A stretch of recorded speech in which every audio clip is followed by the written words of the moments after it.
Forget everything you know about gravity.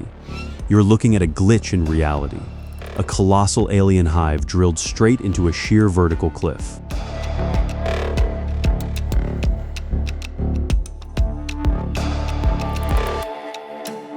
We are conditioned to landscapes that obey the laws of physics, but hidden across China is a matrix of impossible terrains, temples balanced on needles of stone, deserts radiating toxic neon, megastructures suspended in the clouds. These are absolute structural anomalies. This is unseen China, a surreal, gravity-defying world operating on the extreme edge of physical limits.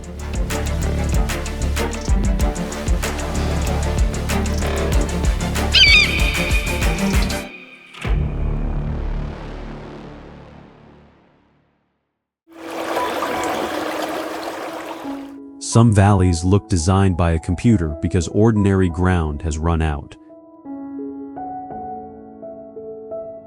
At Wangxianggu, the Valley of Immortal Gazing, roofs, towers, stairs, and bridges do not spread across a plain. They climb the granite walls of a narrow gorge. The valley's real constraint is the lack of horizontal space.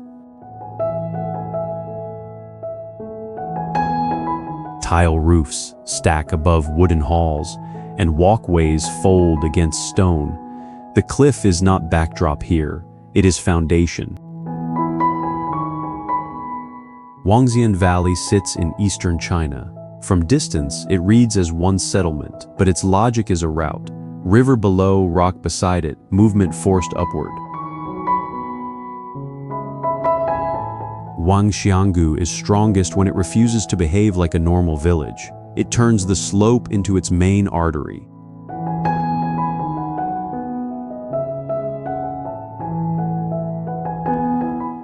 Water narrows the floor, and stone blocks the sides. So the answer becomes stairs, railings, bridges, and balconies fastened into tight ground. When people appear, they cut the illusion down to scale. They move slowly, held to corridors already carved for them.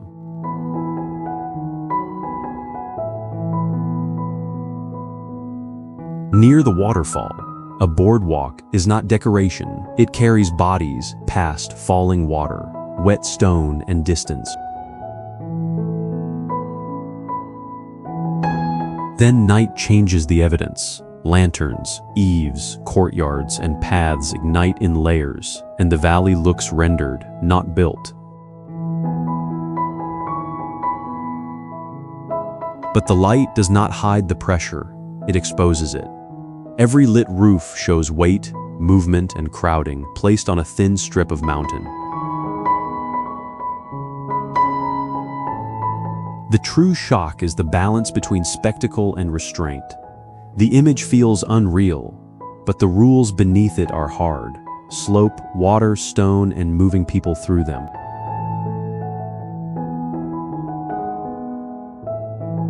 That is why Wangxianggu stays in the mind after the lanterns fade.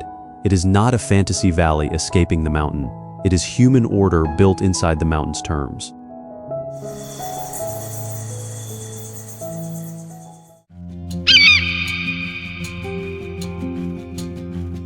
Where the mountain seems to have forgotten to leave ground, Guanyin Temple stands. Anchored more than 1,600 meters high on Mount Taiyu, the Ming Dynasty shrine balances on a knife-thin ridge.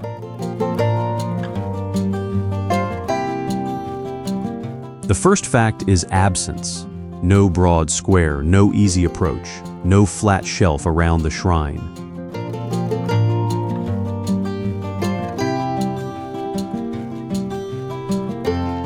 Only stone, red railing, cloud, and empty air press in from both sides. The architecture does not command the summit, it survives on it.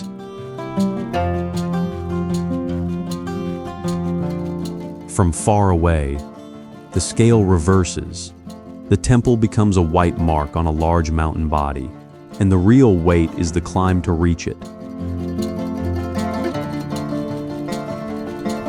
At that elevation, height decides weather and visibility. Fog and snow make every approach slow work, not routine.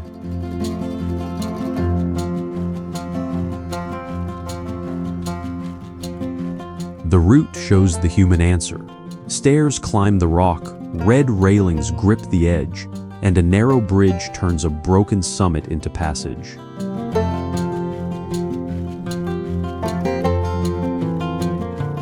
There is no direct road to soften the ascent. Local descriptions point to a steep hike, a wooden bridge, and mountain paths where each step matters. The contradiction is sharp. Guanyin is tied to compassion, yet this place of worship is severe and exposed.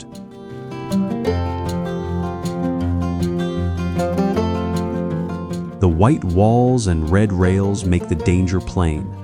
They draw a thin human line across a ridge the mountain never made easy.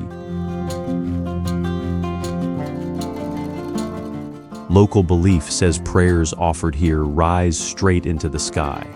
The geography gives that belief a hard shape: cloud below, summit above, almost no earth between. Guanyin Temple is not built merely to look outward. It proves that people can set a spiritual foothold where the ground nearly disappears.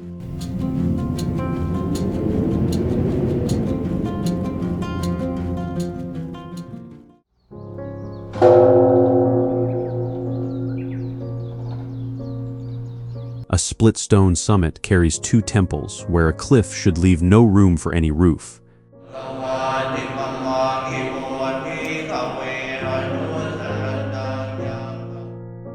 At the Red Cloud's golden summit, more than 2,300 meters above sea level, a narrow bridge ties twin shrines often linked with Maitreya and Shakyamuni. This is where Maijishan stops being scenery and becomes a test of height. Architecture does not conquer the mountain here. It grips the last usable stone.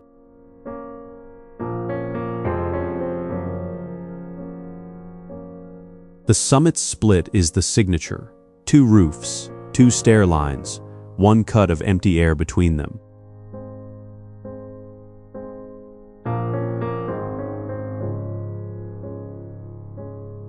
The human answer is almost alarmingly small. A bridge, rails, and steps are enough only because the rock allows them to be enough.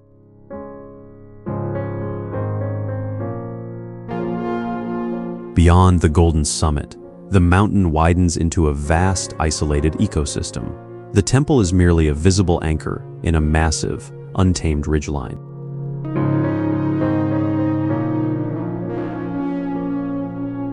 That fact changes the scale. The temple is not the whole story. It is a point of pressure inside a much larger mountain.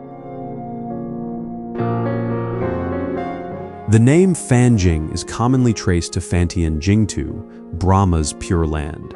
The mountain has long been tied to Buddhist pilgrimage and Maitreya belief. But devotion here is not cleanly separated from labor. It passes through narrow stairs, wet stone, chains, waiting crowds, and legs that keep climbing. The body reveals the truth of the place faster than any legend. Each person on the cliff makes the slope sharper, the path thinner, and the fall more real. Mist and snow can change the same route fast. A sacred ascent can turn into a physical problem of grip, balance, and patience. Fanjing looks airborne, but never conquered. Its power comes from a tiny human foothold on the edge of a very large mountain.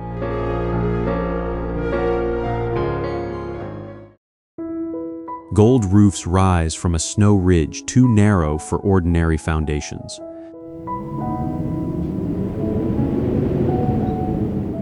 Mount Laojun's main peak stands about 2,200 meters up, with roofs, terraces, and railings pressed against cloud and cliff.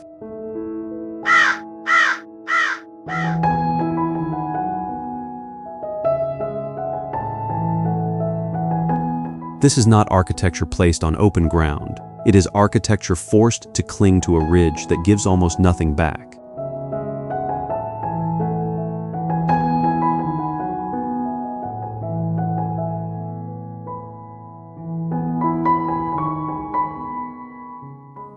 The mountain belongs to the Funiu Range in Luanchuan County, Henan, and that wider scale changes the shrine. The roof is bright, the terrain is the real weight. From distance, the temple can look detached from the earth. At human scale, it becomes stairs, bridges, handrails, and narrow platforms controlling every foot of movement.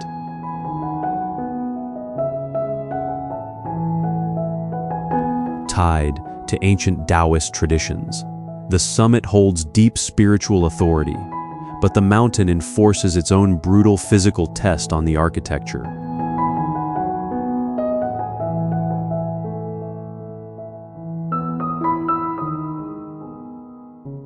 The contradiction is constant.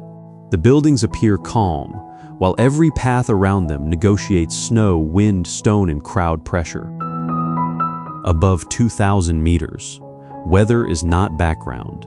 Mist hides distance, snow hardens steps, and wind turns a viewing platform into exposed infrastructure. The crowds make the engineering visible. People can only move because the walkways impose order on a mountain with no natural room for them.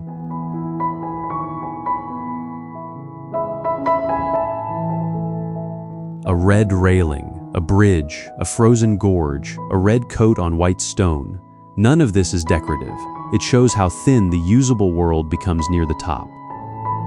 As light falls, the gold roofs and lit paths do not soften the mountain. They mark the few lines where belief has been given structure.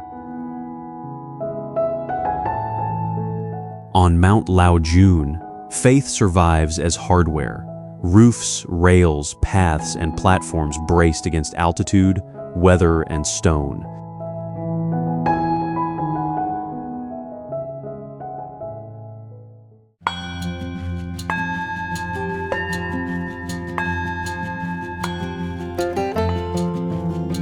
At first, the valley looks less built than flooded, a red mass running over snow, grass, and bare ridges.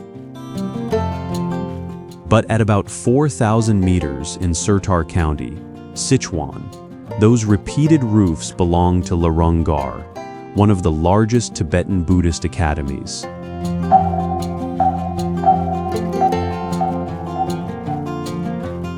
The color is only the first signal, then pressure scales up. Thousands of small wooden homes pressed into the slopes until the mountain reads like a code. It is not a city in the usual sense. Beginning in 1980, this settlement expanded into a colossal spiritual metropolis, defying the freezing high plateau. From above, it does not gather around one temple. It climbs over several slopes, tied by looping roads, open courts, and golden-roofed halls. Scale here is read in layers, roof above roof, stair above stair, a valley floor pulled upward by study, prayer, and daily work.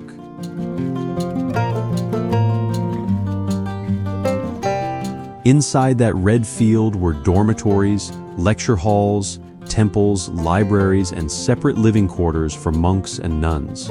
Faith occupied the same narrow lanes as sleep, food, heat, and movement.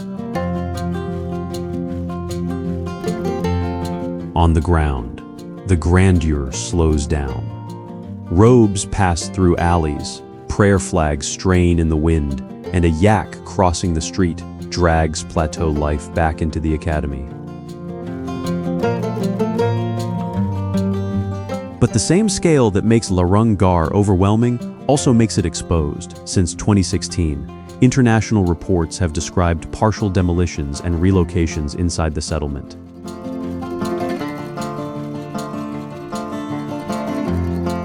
Snow, thin air, crowding, and outside control all press on the same roofs. At night, the lights make the pattern seem endless, but every small house depends on fragile ground, hard weather, and decisions made far beyond the valley.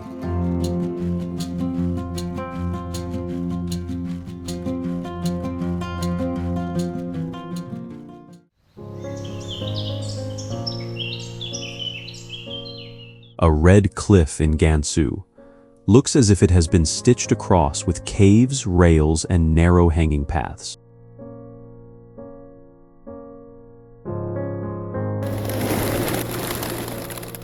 Since around the 4th century, the site has grown into roughly 190 caves, more than 7,000 sculptures, and more than 1,000 square meters of murals.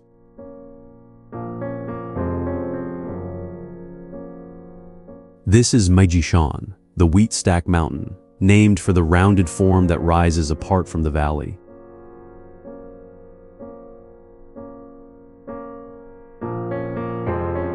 From far away, the grottos look almost unreal, like a community living inside holes in a vertical wall.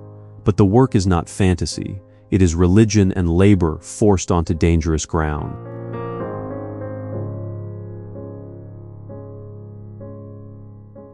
The mountain gives no easy sacred space. Forest, road, cliff, and ledge have to be negotiated before a cave can hold a figure.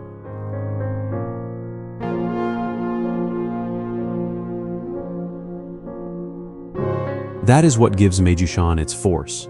Its scale is not only height, but centuries compressed into one exposed face.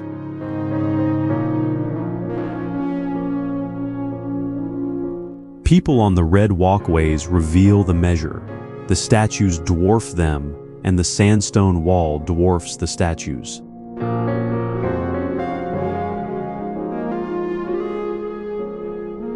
Many figures were made with wooden frames covered in clay, shaped by hand rather than simply cut from rock. The cliff became a workshop renewed across generations.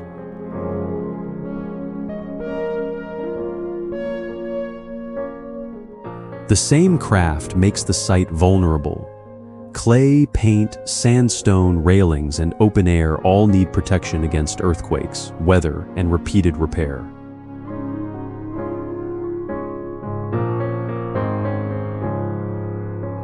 Protective mesh and dim corridors are not cosmetic details. They prove that keeping sculpture and paint on a cliff means defending it every day.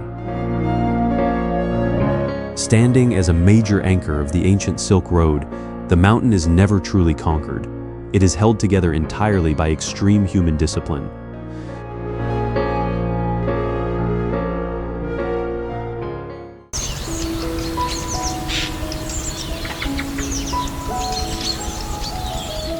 The octagon sits alone in Gansu's highlands, like a hard mark pressed into dry earth.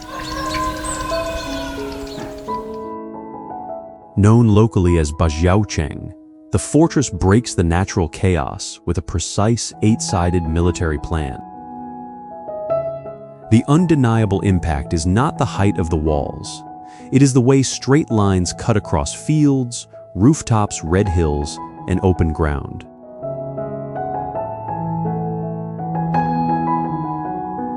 From above, the enclosure does not read like a village edge. It reads like a decision drawn before weather softened it.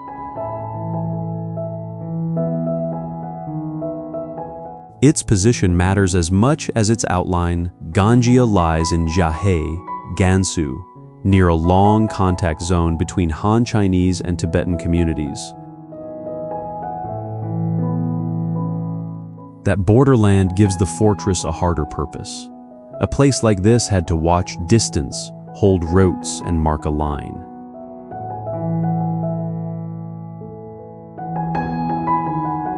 The original function remains uncertain. Historical fragments point to ancient empires, but the true purpose remains trapped between military defense and religious lockdown.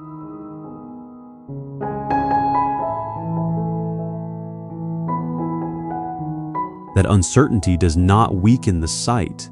It makes the octagon more severe because the clearest evidence is the wall itself. Inside and around it, the old form has been folded into local life. Roofs press close, lanes cut through, and fields sit near the boundary.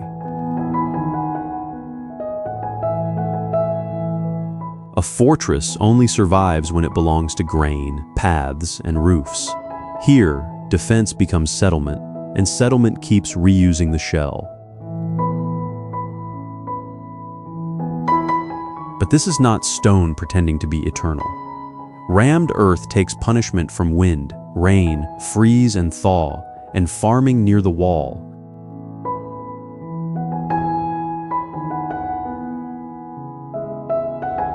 That is why Ganjia feels stubborn and fragile. The eight-sided wall remains like a sci-fi ruin, a hard memory under pressure from all sides. Here, the earth does not gather into mountains, it breaks upward into pillars.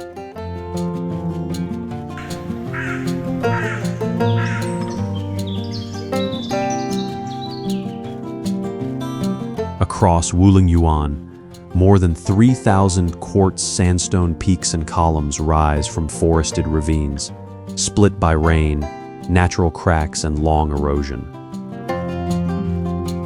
Zhangjiajie National Forest Park makes altitude feel unstable. The bases vanish into mist, and trees cling to stone tops too narrow for weight. The impossible feeling comes from subtraction. Water did not build these towers. It cut the mountain apart until only hard columns remained. That is why the place does not read as one mountain mass. It reads as broken vertical ground, a forest made from rock and empty air.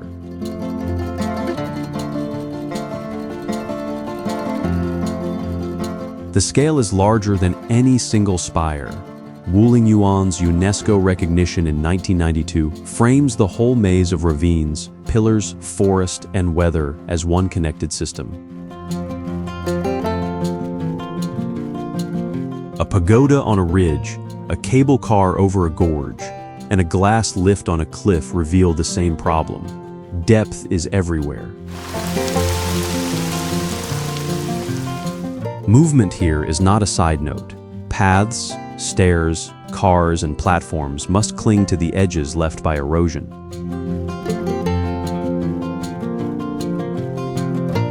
People appear small because the rock sets the rules first.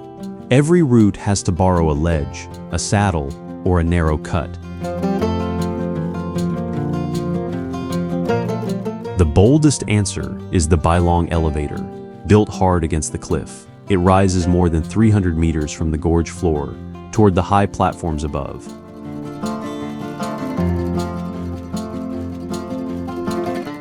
That engineering changes the bargain. It opens the height to crowds, but turns raw vertical space into ground that must carry weight, traffic, and maintenance. Recognized in 1982 as a protected forest, the terrain still dwarfs the machines bolted to it. Cable cars can lift bodies, but they cannot shrink the terrifying vertical scale. It does not look like Earth. It looks like land after fire has done its work.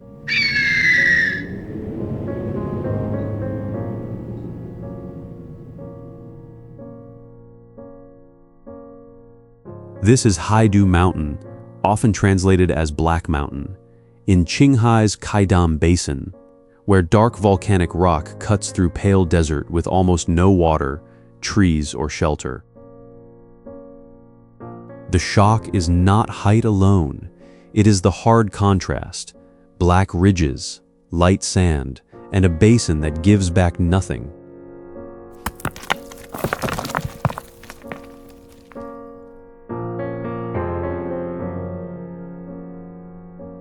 Qaidam spreads across about 120,000 square kilometers on the northern edge of the Qinghai Tibetan Plateau.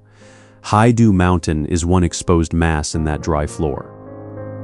From above, scale sits in the gaps between ridges, not just in the ridge itself. Dust, salt-colored flats, and pale valleys show that the mountain belongs to a whole dry basin.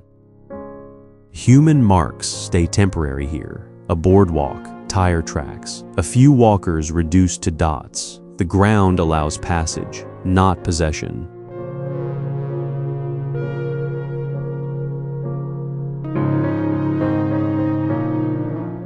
The basin sits around 3,000 meters above sea level. At that height, dryness, wind, and cold press harder than the image can show.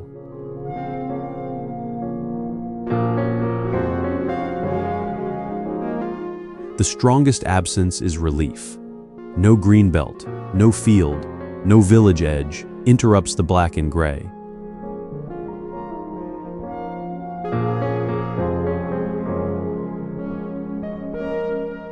This emptiness was made, slowly and brutally. Wind, salt, altitude, and rare rain keep removing softness from the basin floor.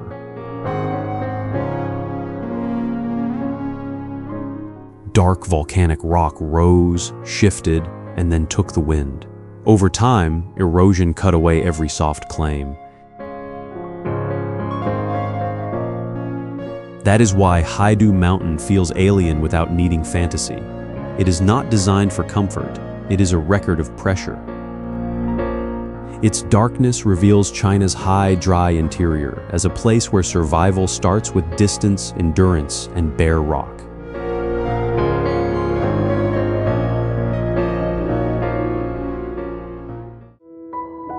Blue water holds a thin curve where the desert has every reason to erase it. Yueyaquan, often translated as Crescent Spring, sits below Mingsha Mountain outside Dunhuang, a small oasis pinned against the dunes of dry Gansu.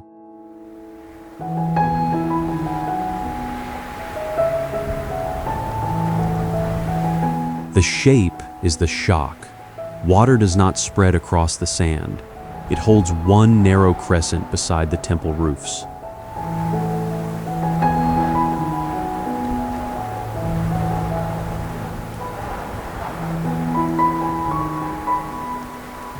Around it, the dunes carry far more force than the lake can show.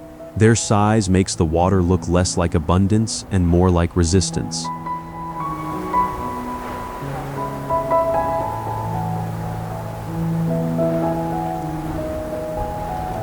Dunhuang once stood as a key junction on the Hexi corridor of the Silk Road, linking China's heartland with Central Asia.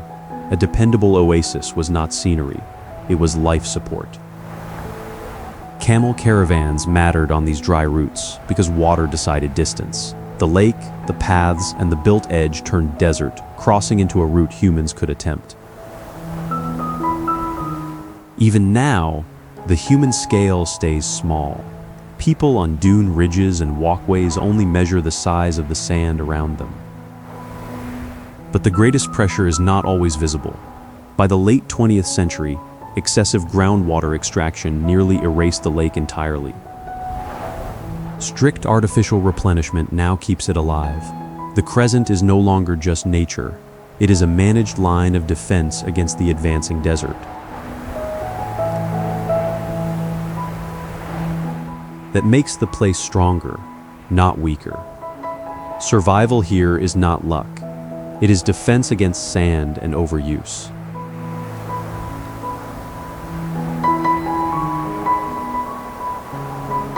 At dusk, dark green water and low pavilions leave a hard boundary.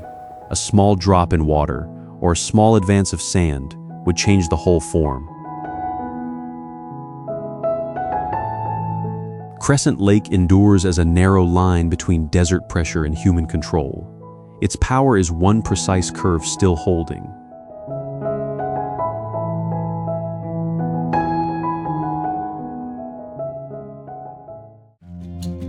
A steep mountain should shed water, but Yuanyang has been forced to store it.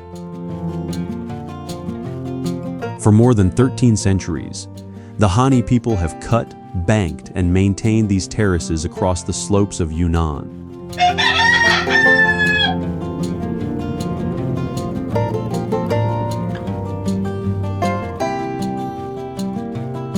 In the water season, each field becomes a small mirror, and the mountainside breaks into hundreds of separate panes of light. At sunset, it can look less like farmland than shattered stained glass.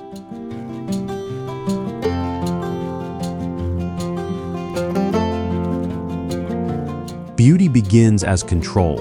The slope is too steep for ordinary fields, so earth is cut into steps and made to catch water.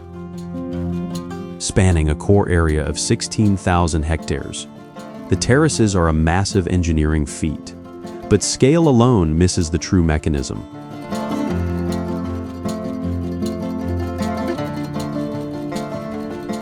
The real scale is in the water. Spring water comes from upper forests, moves by gravity, and slows from ledge to ledge until rice can live on a mountainside.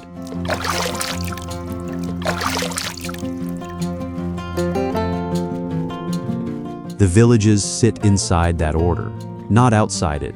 Forest stands above, homes hold the middle ground, and fields spread below, each layer feeding the next.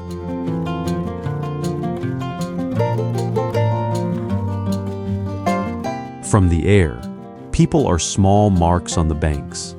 That smallness clarifies the work.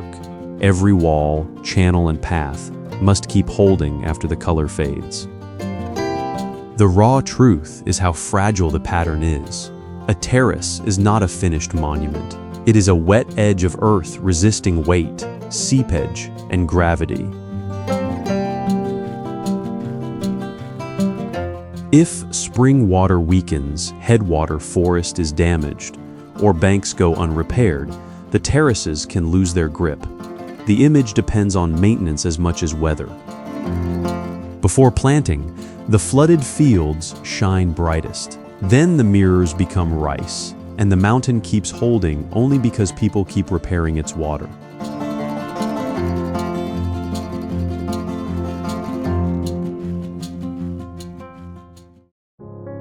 The Qaidam Basin does not stop at silence and stone. It suddenly breaks into green.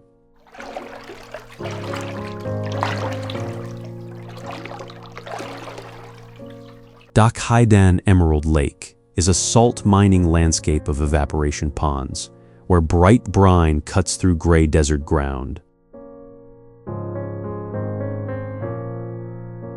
The contrast lands immediately. Turquoise and emerald pools lie beside white salt crust and dark stone, so bright they seem almost poured there by hand. The color is evidence. It comes from mineral-rich brine, salt, sun, and human cuts in a basin where evaporation does the work.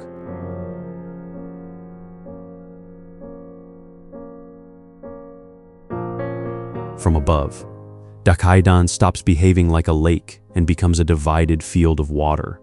Edges are hard, channels bend sharply, and mineral banks split one color from the next.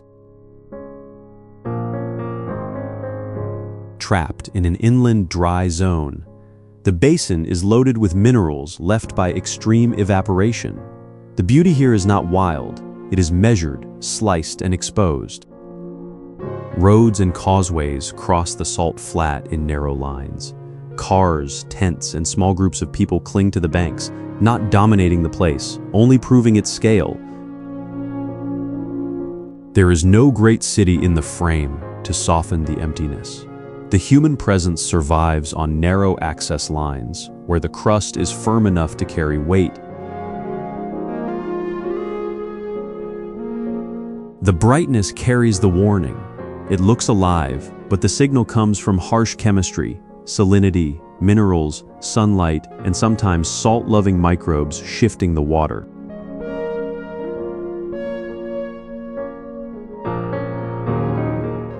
That makes the lake less innocent than it first appears. The glow marks extreme conditions, not abundance.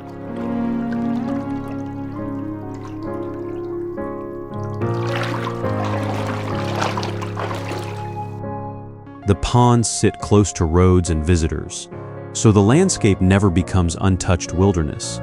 It is man-altered, and the alteration is part of the site.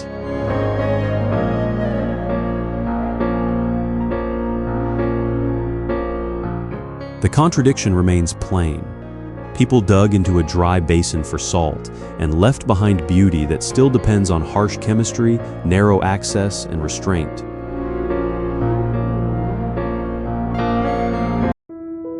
The Yellow River looks most dangerous when it is forced through a mouth of stone.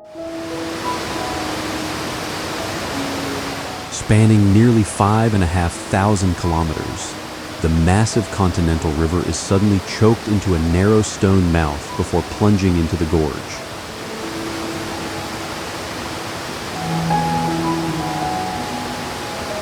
Power here is not just height, it is compression, a continental river gripped by rock until brown water turns into impact.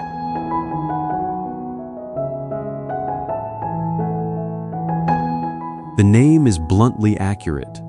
The river does not spread, it is poured, driven and broken against dark ledges.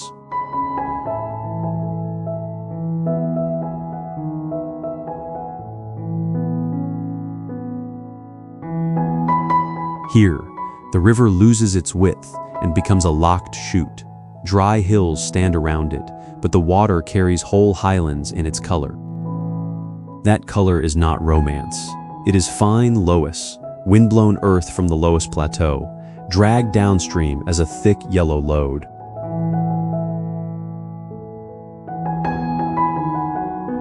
Scale becomes clearest beside the railings. Rain ponchos shrink to small marks on platforms built on the Shanxi and Shanxi sides.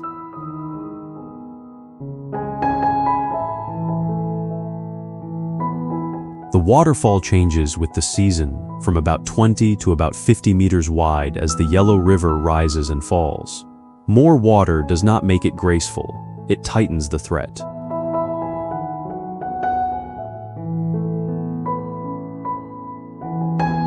Shuko is not a scenic pause in the river. It is the Yellow River showing its terms. Gather earth, strike stone, threaten anyone who mistakes movement for grace. These hills look painted, but the color sits inside the rock. At Zhangye Danxia, about 24 million years of sediment, uplift, cracking, folding wind and rain lie exposed across dry ridges.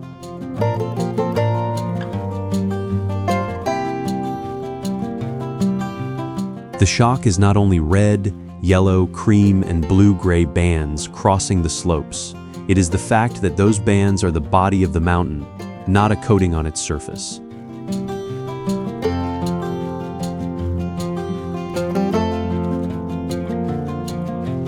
Layer by layer, sandstone and minerals settled, then rose, cracked, and folded into waves. Erosion did not decorate the ridges, it stripped them open.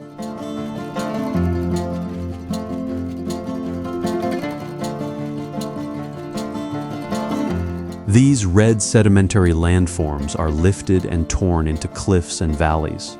The violent pattern repeats relentlessly across the dry ridges.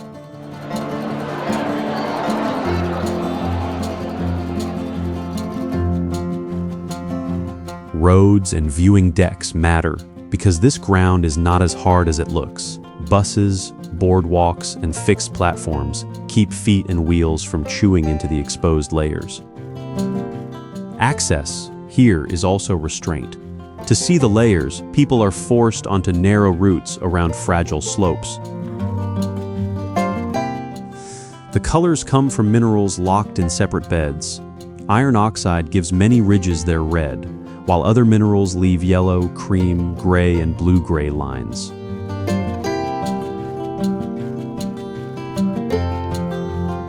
But the same weather that reveals the color keeps cutting it away.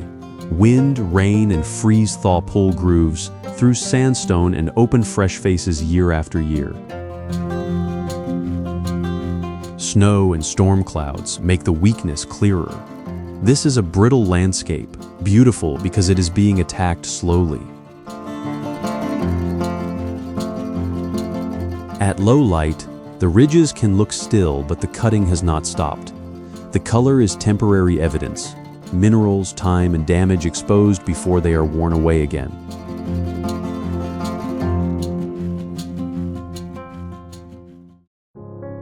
A village survives above a cliff, where the only route once hung in open air.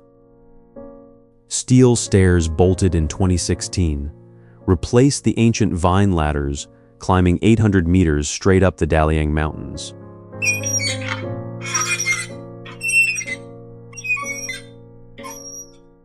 climb is not scenery. It is the first condition of survival pressed into the body before the village can be understood.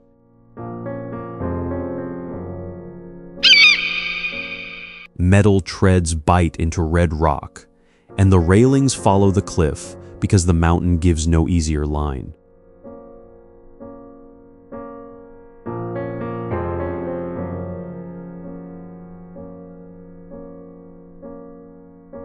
Below, the valley drops into river, scrub, and mist. Above, the path keeps cutting across stone, one narrow decision after another. A person on the stair shrinks to a mark against the wall. The body measures the cliff before the mind can explain it. Atulair was never just remote on a map. Its distance was measured in every descent for school, supplies, markets, and medical help.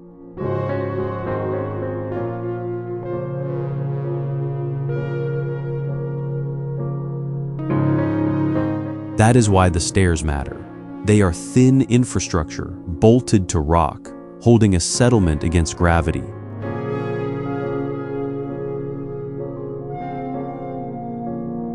Near the top, the cliff yields to fields. Small houses, dirt paths, and terraced plots appear where flat land is scarce. This is Yi country, and life here has long been worked from narrow ground. Cornfields and hillside plots are the proof of staying.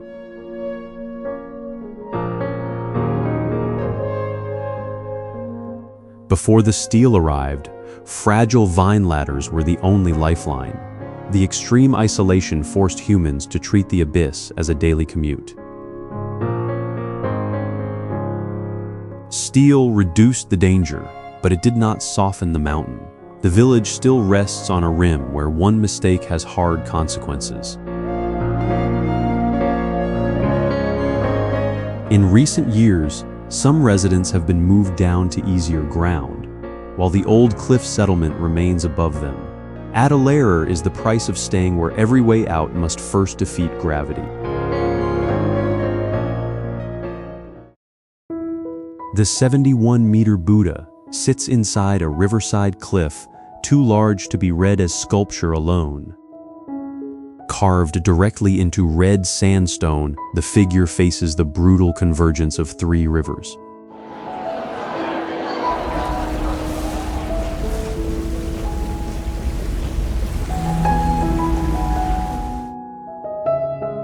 Scale arrives first.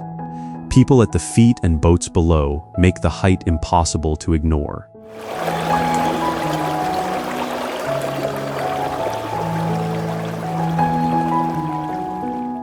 This is not a statue placed before a mountain. It is the mountain cut open until a sacred figure became part of the rock.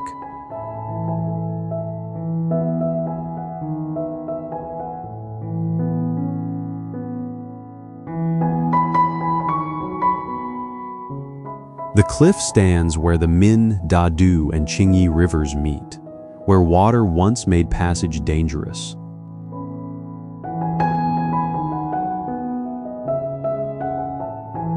That changes the meaning of the Buddha. It was built not only to be worshipped, but to answer a violent place.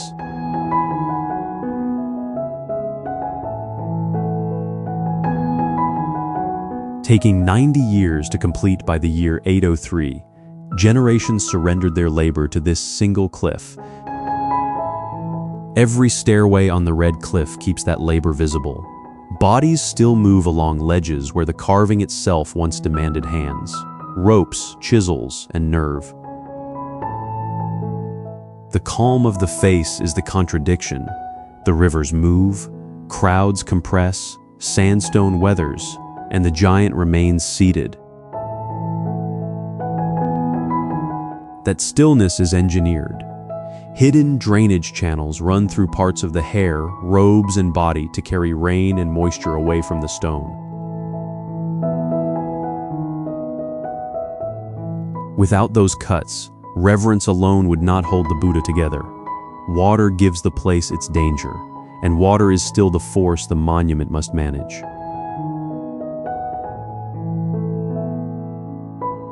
At Leshan, belief did not escape the cliff. It entered it with human muscle and stayed there. The local saying carries the hard truth. The mountain is the Buddha, and the Buddha is the mountain.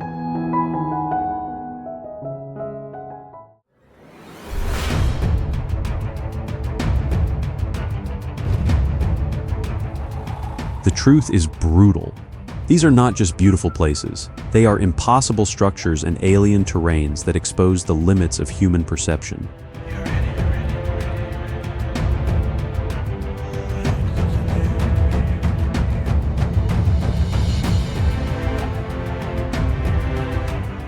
Seek the places that break reality.